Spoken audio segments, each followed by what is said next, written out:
Are we aware that Anambra State they have been drilling oil from Obaru for the past 8 years? No single royalty goes to the community. No single royalty goes to Anambra State governor.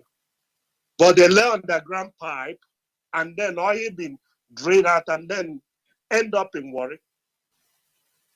They are paying royalties to Tompolo. They are paying royalties to Asari Dokubo. All these people are just the outlet of the oil. The oil is coming from Biafra land. And we are dying in desert. Trekking, we want to better green portion, then crossing Europe and dying in Mediterranean. If you survive the desert,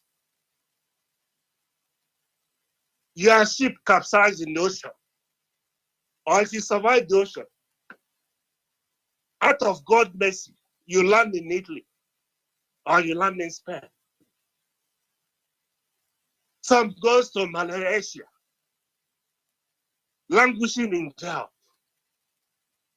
Some goes move to desert, Niger, Sokoto, looking for green pasture. How can you prosper in a desert full of sand? The air you are breathing is hot, while in your own backyard, the people you do not know are making billions from your land. Who did this to us? I ask, who did this to us? Biafrans, time has come. We need to take back what is rightful belongs to us. Nobody is going to give it to you. We move to Lagos, they are burning our house, destroying our property, and tell us to go back home. Now they are militants. They are killing themselves in our body because of the oil bunker, and they are tagging it to Ipob. May God punish all of them.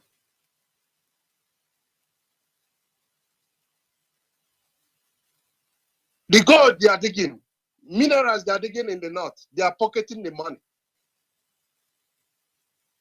The same northerners, Fulanis, they are controlling the oil well. They are brought in bunkering from the liver and they are killing and shooting themselves. And they are tagging it Ipob to tarnish the name of Ipob. The question I'm asking is, for how long will Igbo people, the stupidity of us, the same thing is happening in Imo State, the same thing is happening in Abia State, the same thing is happening in Ebony State. All the minerals they are digging out, no royalty to the community, they are not benefiting anything. And we are dying in desert. While they are making millions, billions of dollars in our land, that has come, we look inward. Our problem is not outward, it's inward. We welcome foreign investment. We want to develop our land. But the community needs to benefit from there. The state needs to benefit from there. Everybody needs to benefit from there because that is their God-given right.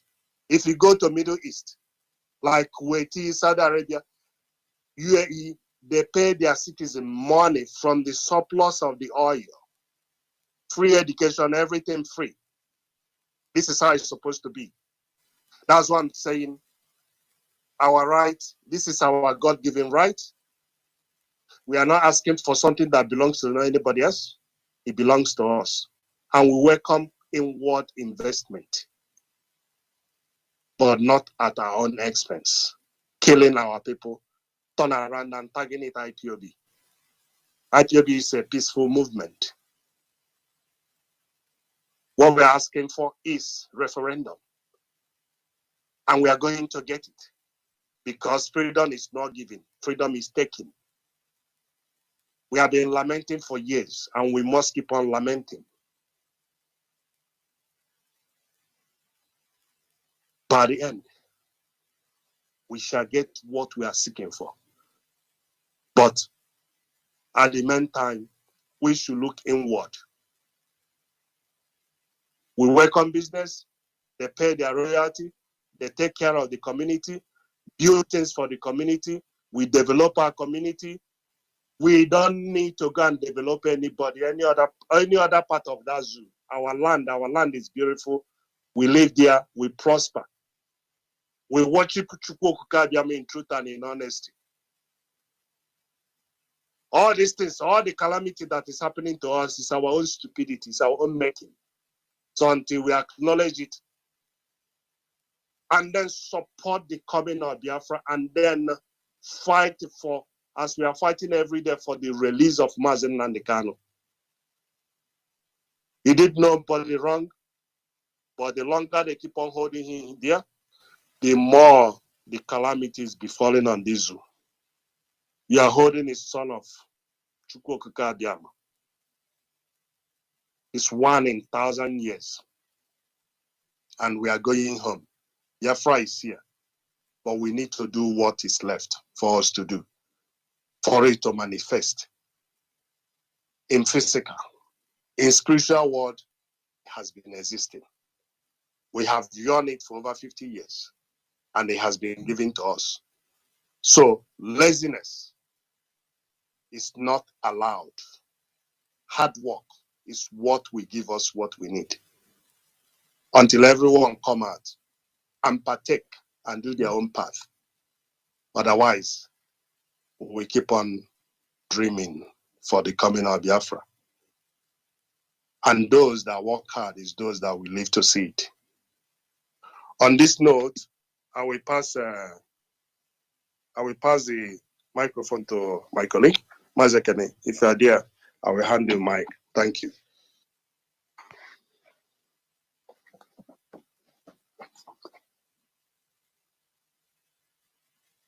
Thank you, Mazi Iyke. Wonderful, wonderful, but sad at the same time. It's wonderful that we are deliberating and we are speaking truth to power. But it is sad that it does seem that we are going round and round and round and round, making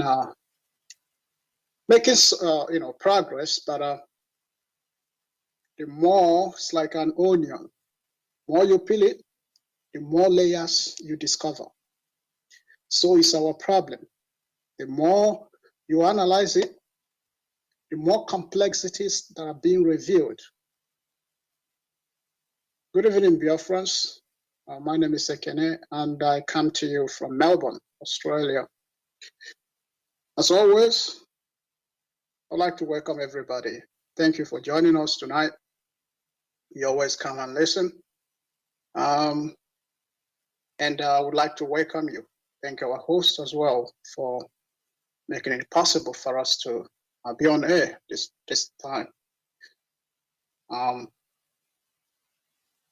As you listen to us, I hope you take some few points and ponder on them. But I hope you also let yourself be inspired to do something for Biafra, because otherwise we're wasting our time. We're just coming and talking and talking and talking. If there are no actions that are being inspired or that are flowing from what have been said and listened to, it's all a waste of time. Could be everybody's waste of time. But it is not. We are convinced in what we're doing. But we want you listening. Are you also convinced? We want our people to raise the level of their conscience and their consciousness. These two things are very key to liberation. Look at the histories of people that have fought. We're not the first to fight for freedom. Look at South America. Go read about their history of liberation. In fact, the liberation theology of South America. Those of you that are still so much brainwashed into religion and Christianity and all that, go read about South American Revolution. They are not yet where they want to be. It's not all that perfect. But they've done an immense amount of work to get themselves to the level of development they are now. But every development, every progress starts from the mind. the physical development, whether it's political, everything starts from the mind. A philosopher called Schopenhauer, he once said that the world is an idea. Everything you see is a reflection of the idea of the mind. So that's kind of idealism does tell you something about what you see, how powerful the mind is, or how dangerous it is when the mind is engaged, when it is imprisoned, as in our own case. Because clearly we are imprisoned. Our minds, our brains are imprisoned. If we are not imprisoned, if we are free, then there is no reason the level of mess that is going on would be tolerated in our land. It is the mind, is the engine of the body. And that's why when somebody has accident, once the brain is dead, that's it. That's why when somebody collapses, I'm talking about in the civil society, not talking about in zoo, not talking about zoo Nigeria, because in Nigeria, when somebody collapses, when somebody faints, when somebody falls, people start pouring water on that person. Some are praying Holy Ghost fire. Some even run, thinking that the person is possessed. They do not understand the concept of cardiac arrest. But in a civilized society, when somebody slumps, what happens? Somebody there tries to administer what is called CPR, trying to resuscitate the body, they try to supply any air. The purpose of doing CPR is to keep the body, the breath, to make sure the body, the internal system, the lungs, they have enough oxygen to keep this man alive or this woman alive. Because without oxygen, the brain dies. And once the brain dies, that's the end. That's why somebody can be in coma forever. But the brain is dead. Therefore, they can't come back. So I'm giving this physiological analysis, medical analysis, or analogy just to explain my point tonight, because I come in tonight very furious. I am disappointed. I'm disappointed by the level of cowardice. Would I say cowardice? Is that the right word? But by the level of this, attitude that we exhibit towards our own collective goals. Like attitude, you do not care, so lackadaisical about things. So even if it's happening, the world is collapsing, it's not, we do not easily see how things affect us collectively. As long as it doesn't affect us individually, we don't see the collective aspect of reality. Because our minds are imprisoned, it is engaged and needs liberation. 30th of May is next week. It's on Tuesday. Ipob all over the world, we are preparing. But we need to realize something. We have a big, big problem back home. Mazi Iyke has opened that up. I'm going to touch that a little bit more before I hand over to my colleagues. We seem to have a big problem that we do not realize how big, and I should say how insurmountable our problems and the level of complexities of our problems, our collective problems, until we start analyzing it. Again, like onion, you start peeling it and you're discovering more layers upon layers. Mazi Iyke has mentioned something about the government of Ebonyi State and that of Anambra State. They are building state projects, and they would, each one of them, out of selfishness, wants to name a symbolic project, such as the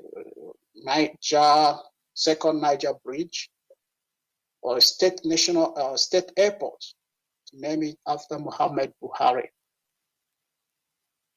I am furious because we are being used, our people back home are being used as pawn. If you play the game of chess, you understand what I mean. You use someone as pawn, that means you're using them in order to advance your own selfish ambitions and to achieve your own goals. The problem is that we have continuously allowed this to happen. We are even willingly submitting ourselves to be used like pawns. And that's why it's working for them. That's why they don't care. The 30th of May is the most sacred date in our calendar as a people. It is so sacred like Holocaust is. Like Holocaust remembrance is for the Jewish people. It is so sacred that the problem that I've just highlighted becomes even more irritating, becomes a major concern for us.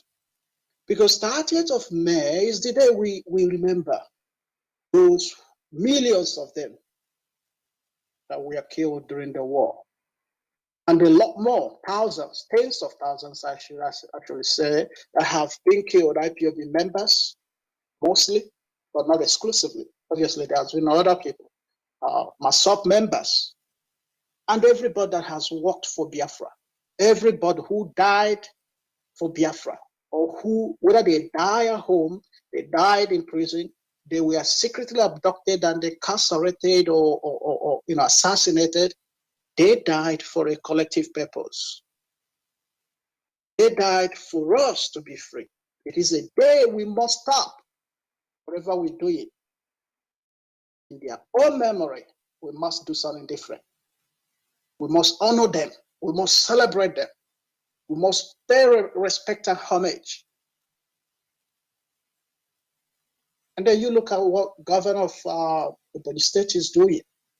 That's a disrespect to the memories of those who put their lives in the line and shed their blood for the collective advancement of Igbo people and for the benefit of those of us living today. Even for those of them in the power today, they still, when it is very convenient for them, they use the struggle of IPOB. They use the marginalization of our people to cash out and to advance their own individualistic goals and ambitions. It is the greatest insult to a people to name a state monument after a man who has historically ongoing hatred towards these people. It's not just a hatred that is in thought and occasional expression. It is a hatred that has been added, that forms the policy of the government that this man leads. Is the hatred that starts before war, through the war, and after the war. Buhari has not for one day, never hidden his hatred about Igbo people. He has, in a few instances, boasted about even killing Igbo people. He has publicly even as the first, as the government, as the president of a nation, yet he was ready to fight and kill Igbo people again, fight and kill Biafrans again.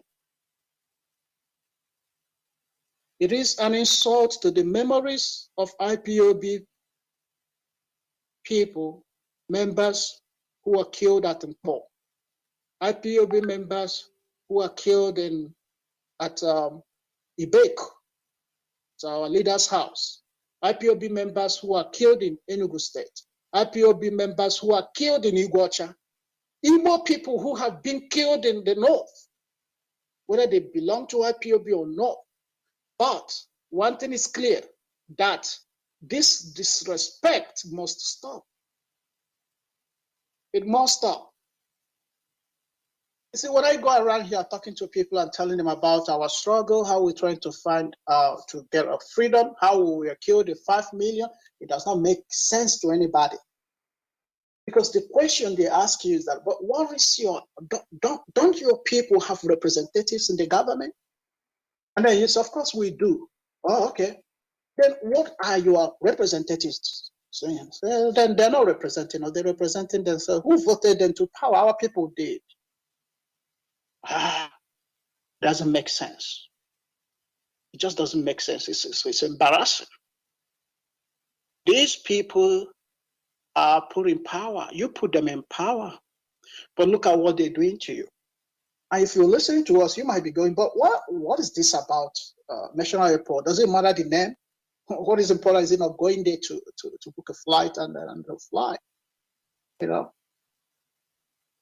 By the way, I'm sure, I think in Nigeria, there's already a national airport that is named after, there is an airport, state airport somewhere that's named after the idiot called Buhari.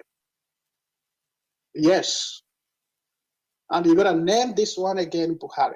They don't even understand how the international immigration aviation system works.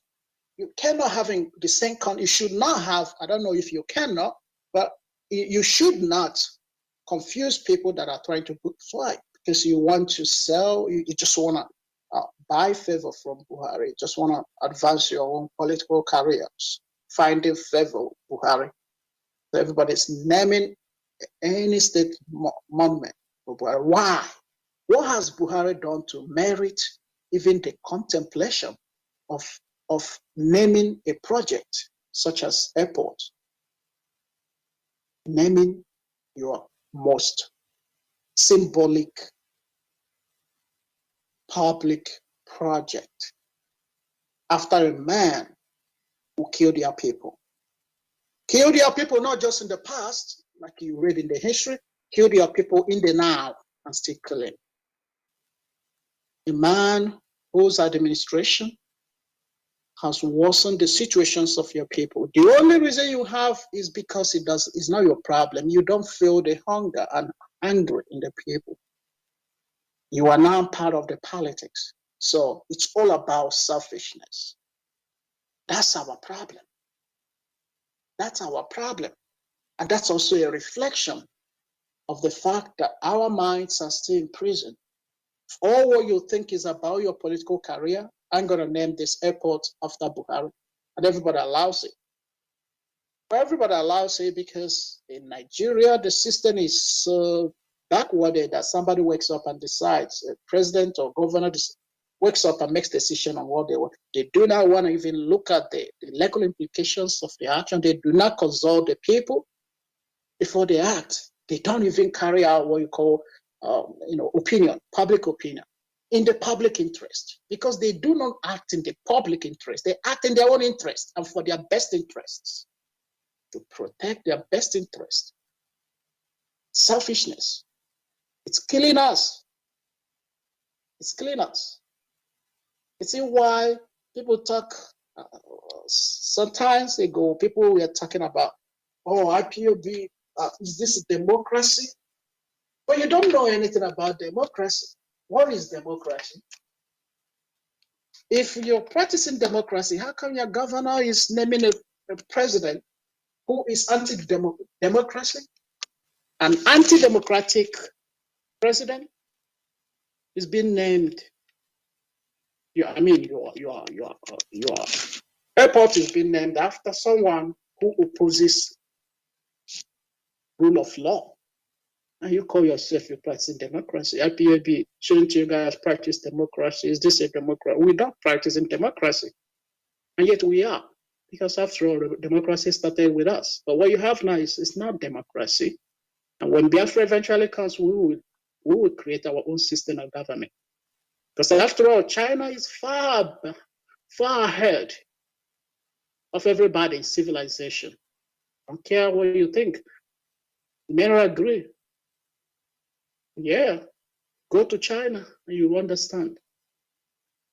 They are not democratic. They are not. And yet, if you corrupt in China, they kill you. They get booming. But back home, you appointed government officials steal all the money, and we sing and clap for them. The sacred day, the most sacred day in the collective history of our people, the 30th of May, is being desecrated in front of all of us. If the governor of Ebony State goes ahead and names that primary school he built, because that looks like really kindergarten school, colors everywhere, that defeats. I mean, what is this guy obsessed with colors? It's good to be artistic, but come on, colors every green, blue, it just, oh man, there is no beauty in that he's built. I hope there is I mean, at least there is some level of structural integrity to the building so that it doesn't collapse on the people and kill people. I'm giving him that because he's an engineer, but man, that is aesthetically poor. If you have to put colors, all the colors, make it rainbow everywhere like kindergarten. What do you want? What is the message? What is this obsession with colors?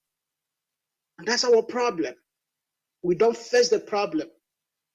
We like to paint the outside. Superficial living. Your people have a problem. The president you want to put his name there.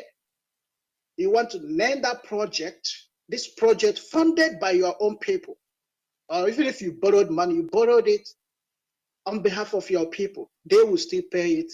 If they don't pay today, their children will pay tomorrow. That's what loans mean. You're gonna pay it. Okay.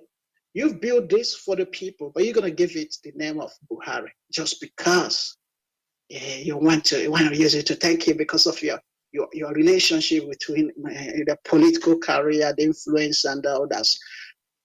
We have a problem as a people. Is this what we'll be doing for how many years? When will this all stop? When? Because if we see last week, what I said is that our interests and our choices do not match. What we desire, where we want to get at, the choices we are making, or we allow those that represent us make, they are not consistent with what and where we want to be in future in terms of development. So you would like people that have lost their brothers and sisters, and that maybe one day they're able to fly and they get to the airport, and the name of a president that killed their people is President Buhari. Someone who publicly boasted about his readiness to even fight again and kill Biafrans. Someone who said he's going to give you 5%. So Biafrans, I will end with what I started before, because really I don't believe in long talking and talking and talking. If it doesn't sink, why waste your time? The same thing people say to us here. You can't be lamenting all the time. You're gonna carry out action. You're gonna do something. And the more you see your people acting foolishly, whether they're in government or anywhere, the more you see them making these seriously poor decisions, seriously disastrous decisions, because they do have disastrous consequences. The more you see them making these choices, more frustrated and disappointed you are. Because these are people that are perpetuating our suffering in Nigeria. Nobody is holding us in Nigeria except us. We are holding ourselves. These people representing us, they are holding us. They are the ones that are perpetuating our suffering. They are making it worse. But the problem again is we are allowing them to continue. When we are ready, they will stop.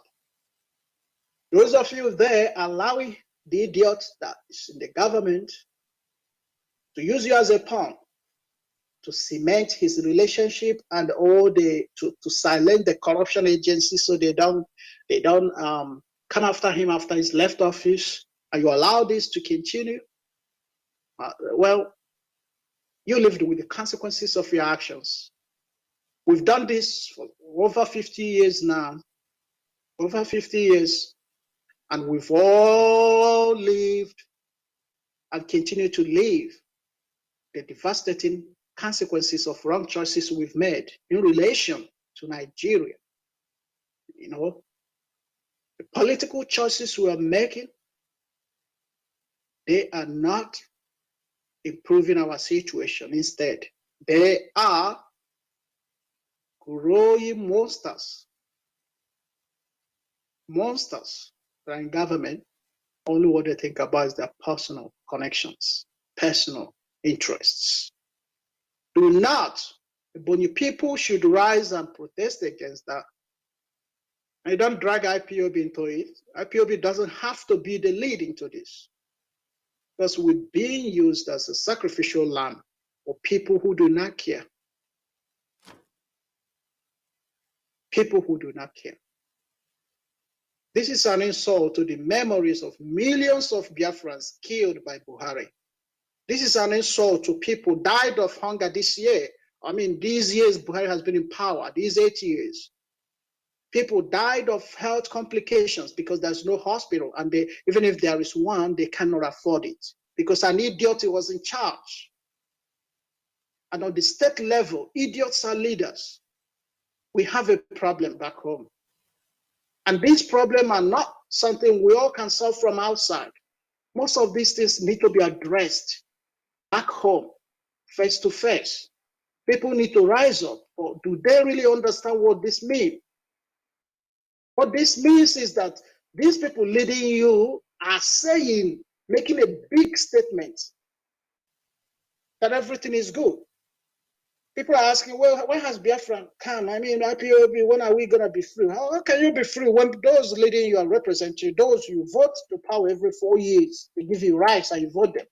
They continuously do their actions, their conducts are bold statements. They are making bold statements to their actions that not everything is good in Nigeria, that their people love Nigeria, that they do not want to separate from Nigeria. And you are asking for step.